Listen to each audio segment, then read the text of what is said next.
jo an ka diɲɛ ko bɛɛ to ala ma ni ala ko diɲɛ fɛn o fɛn bɛ kɛ wagati min kɛ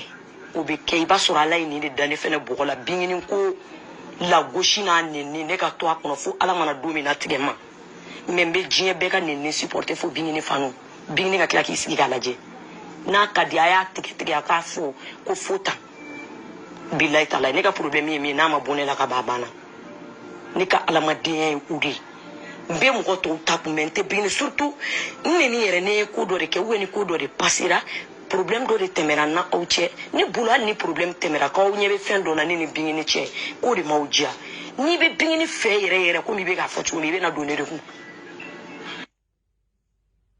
ma ni faamu i n'i ba cɛ ne bolo o ye hɔrɔnya dɔ ye quoi mais mɔgɔ min ma s'i ma a ka fɛn ma s'i ma a ma ko k'i la a ma kuma f'i ma a ka nɛni ma s'i ma i taara baga a tigi ma vocal in bɔra ne safi don fo ka diɲɛ b'a tɛ bɔ parce que mɔgɔ lagosi kan i tɛ fɛ a ka da kulo dɔw la mɔgɔ lagosi kan i tɛ fɛ a ka mɛn mɔgɔ lagosi kan i tɛ fɛ diɲɛ fara lahara kan mɔgɔ wɛrɛ a ka don mɔgɔ wɛrɛ kulo kan surtout i b'i jugu ka nɛni i b'i sigi k'o kɔnɔ mais i bolo i nin ye minnu ye wallahi bilayi n'a danna ne safi ma dugukolo tun bɛ vocal in dun ka sɔrɔ mɔgɔ m'a m'i kulo la ne de tun b'a bila ko ne ye ɲɛngo ye vocal in circulela ka min kɛ une semaine ka sɔrɔ bingini ka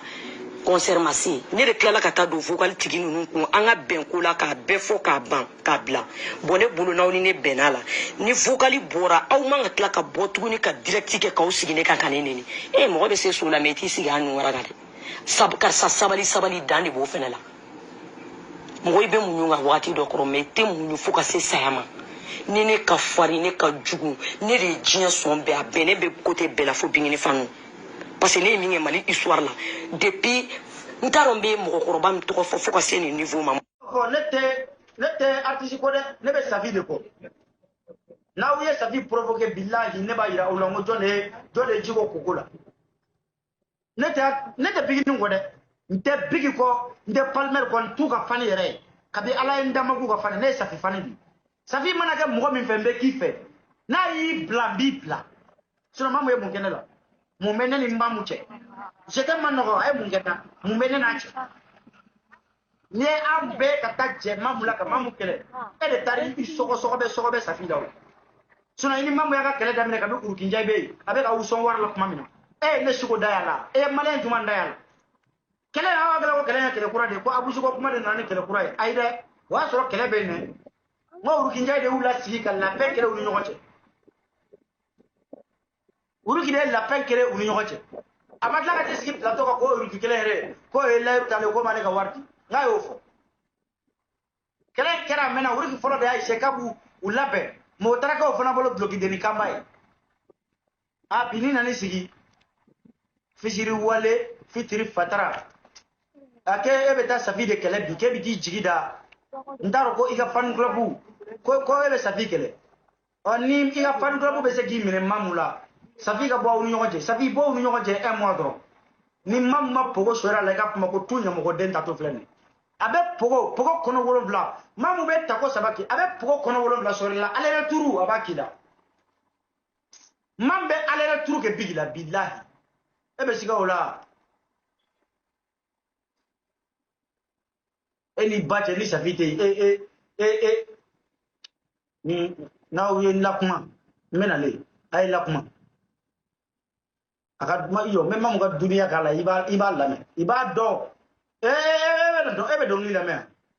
n'i tɛ dɔnkili dɔn i bɛ taa dɔnkili kalan parce que an ko ko non mɔgɔw kana na yɛlɛ an na n'a nana nin fɔ mɔgɔw kana da yɛlɛ ma u ka yɛlɛ fo ka bo ci min ye min ye o t'o ye de tiɲɛ ka fɔ jamana ka jɔ aw m'an kun ma suli jɔ ye aw ma foyi ɲ'an ye koyi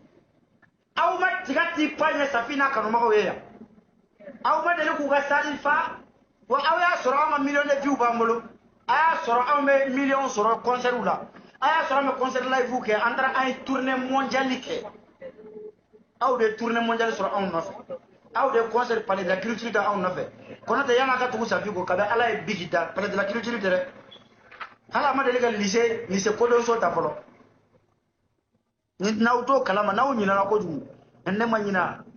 ako suba kuma iga fanu fe anga daya no ya khorobo ama ku bolu baro ga shoye ya billahi avec maka ngoye o dakhono. Ne tombe pas dans le piège. Quel genre de piège? Il n'y a pas de piège. Je ne vais jamais accepter que les Black Cross sortent pour insulter ma grande sœur. Ça, c'est inacceptable. Black Cross piège koto là. Je ne vais jamais accepter que Black Cross kana siki. Soune kela kanu siki. Comme mana quand vous avez mal là. Il y a faut djembe kabi au début jusqu'à aujourd'hui. Ni attaqué sa fille là, tu t'es attaqué à moi. Je le dis haut et fort et je le répète. Ne me same ça fait non fait. Ne te hypocrite kano et quel endroit de yakuma te chaya. Je le dis haut et fort. Ni chao chekera musukera cheni attaquer sa fille là ben jole sur billahi. Ne le sumara faut attaquer sa fille be boka kuma. Sinon sa fille est mis bonne de kuma mafo. Ne shiko kuma mafo. Na uko ka ufale na uti anina. Ka ufale na ba ushinjila. Ka ufale na au yerala. Ayake ala kama ka bo safi ko un mois dron mo ka bo safi bo uni mariam ma che un mois dron ni bigini ma ga dongale mariam ba no fe ika ma ko ne nyamo ko den tato abe ton ke mamu no ko ite mo jira ka mo kana wuli mta pelta ni safi bora ni mamu che un mois ibe don ke mamu no fe ni ma donga no fe bilai be ka nam minana ibe nam minana no fe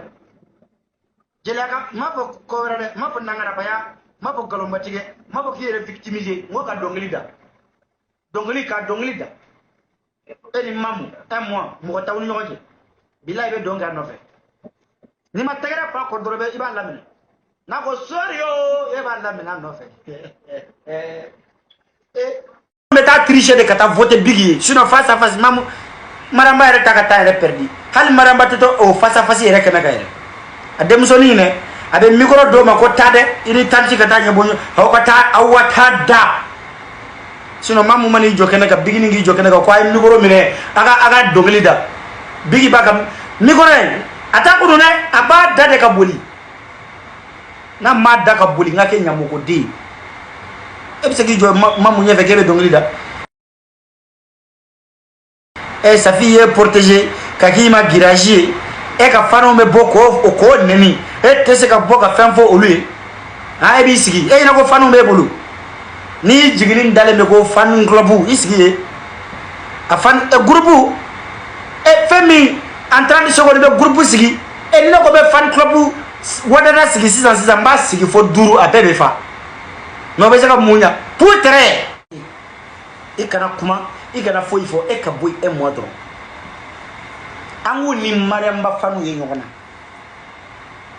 tenu mata agile de man Niger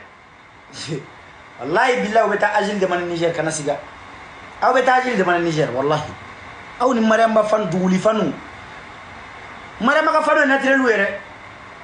artiste ka fani tala mo ka were ka abe mamu ka fanu ni o le be bokata sudiri fani minu me ko safi fanu fana minu meko safifano no suno na bora safifano na fana tila jamati ko mo ti bulu fo safifano le be ka togo dima suno na ni safi bora eni mamuche eni bache bigini miseka ndo mini yokonda ha akanti bolo na mandia tila a mulo tila ka sebe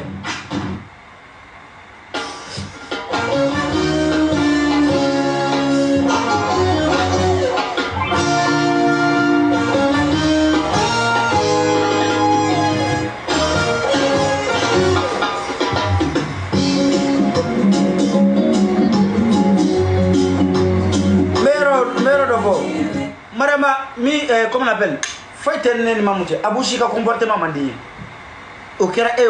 ay comportement minge moi je n'ai pas apprécié au man abouchi ka comportement mandi ni o ya abouchi le ko gwen jenati ko non mais talent ni eni mamu bla ko talent tabo tese katimaka billahi ni eni mamu bla ko ngata talent kata jo san dokan ko ka talent prouver ebe dongli lamne mamuko sino jelaka jole dum be bigininda hala ka concert bigin de sa concert live gew Safi e minu sebe ka dama be tolli da halla ka concert kana ka bay ka dongil koro koro nu je yana ni Safi ka nyonda e minu da atolu daw jome tolu dame Safi e minu sebe ka dama numéro 10 akoko jara jo aya ni ko jo numéro 10 sebe ka dama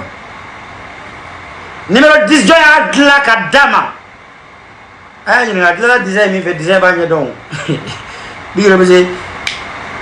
c'est comme nabi nduga boka foko kabi i comparer Sangarela ote su bole da bole dakamaye aw kana usi ka be Safi neni bi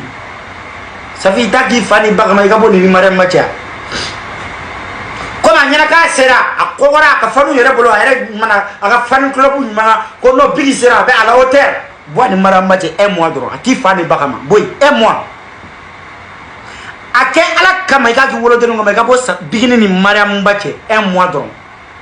na ni bigi make ko bobara la sumuni ka fumo ko tout ma fo pour l'éternité de idemuso do c'est ta fille ka soko fo ka duguje ma do itna son mais ake ala kama dro un mois bo un mois daga 15 jours bo bigi ni maramba chemani ni Safi bora ini mamuche 15 jours ni matunu ne matunu okoro ko bengalo mikoro ne ya ni mabuli ka fumo ko tout 15 jours Safi ka bo dro 15 jours e ba don ne ba don i ka fan club ba don malien ba don wa jeli musique la me ba ba don artiste kanu ma ba don tigi choki Safi te eni Mariam Mbache un mois ni ma don li dada blaki take tegere fo i ka mo ko ti i be ke don la ya no fa un mois dron ni Safi bora no honte un mois billahi de i ba ka don li la mina ko be don ke ako i be ta kala no fa mo be ko jiaw bolo awakla ka usera fo yere bina boka Safi yere attaquer sisa comme aw be se dafarale ya ka fola Safi de to de ma ni ma boy de grand sœur cette fois-ci il y a pas de calabouchement boy écarte-toi on va boire des mamouche on va voir de quoi il est capable ya y panga pour dire ya ngiri ade ngiri ibo vo wara ko fege sino ni keleni ni ngala ti joka te ngiri la bi giri fo ka soro bila ila ate ngiri ibo fo wada da ko fe deli mamula deli mano ngana mamu deli kam deli mano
Voilà.